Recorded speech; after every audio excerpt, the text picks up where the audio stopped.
Welcome to the J. Riley Distillery. Today we're going to be talking about the metabolic pathways, and I thought that this would be a perfect place to describe where that happens and how it happens. So Emily, can you go ahead and describe how glycolysis happens? So this is where everything starts in the distillery with this vat. In our cells, glycolysis starts in the cytoplasm. What it requires is 1 molecule of glucose, 2 ATP, and 2 NAD. From there, it goes into a 3-step process that starts with an investment of the ATP, then a breakdown, a lysis, of the 6-chain glucose molecule into a 3-chain glucose molecule. Okay?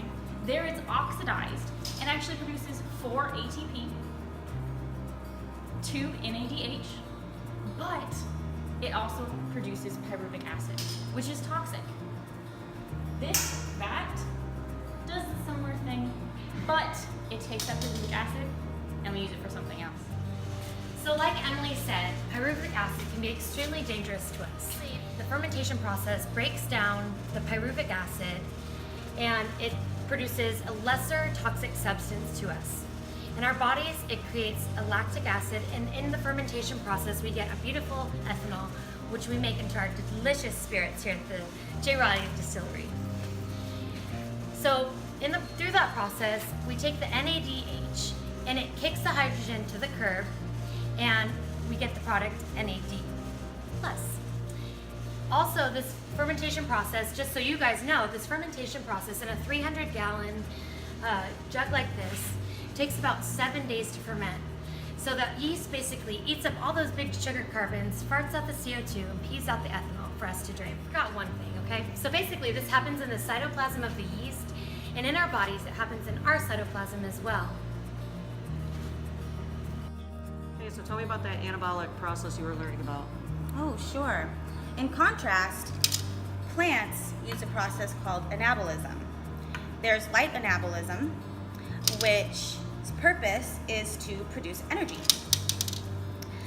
The reactants are light, water, and NADPH. The products are oxygen, NADPH, and ATP. And this happens in the thylakoids. Dark anabolism is dark anabolism's purpose is to produce food for organisms. The reactants are NADPH, ATP, and carbon dioxide. The products are NADP and glucose, which is starch. And that happens in the stroma. Overall, the purpose of anabolism is to synthesize complex molecules from simpler ones. Really. Interesting. I was learning about this thing called a Krebs cycle, or AKA citric acid cycle, which occurs in both eukaryotes and prokaryotes. And the eukaryotes in the mitochondria, the inner cristae, then the prokaryotes, it happens in the plasma membrane. And it's a precursor to the electron transport chain. And the purpose is to break down a pyruvic acid and produce ATP. And to do that, the reactants are NAD plus 4 of those, FAD plus means 1, and then 1 pyruvic acid. And then after that, the products become NADH. 4 of those, ATP comes out as 1, releases CO2 times 3 and FADH1. But the good news is that this makes the water not toxic and it's aerobic, so we can drink it tonight. Cheers. Hi, how's it going? I just want to let you know about the electron transport chain. And so, what's the purpose of this chain, electron transport chain, is that it's going to yield us the most amount of ATP, which is going to be approximately 34. And as everybody knows, we need ATP, right? And so the location of where this is going to happen is going to be in the inner membrane of the mitochondria in eukaryotic cells and in the cytoplasm of prokaryotic cells.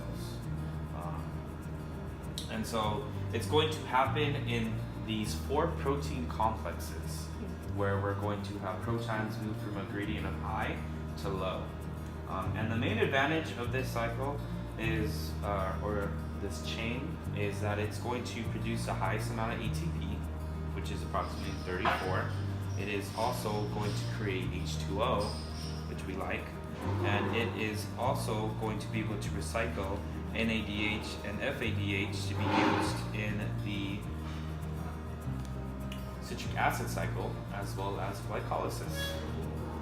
Thank you, Riley Distillery. Cheers. Happens.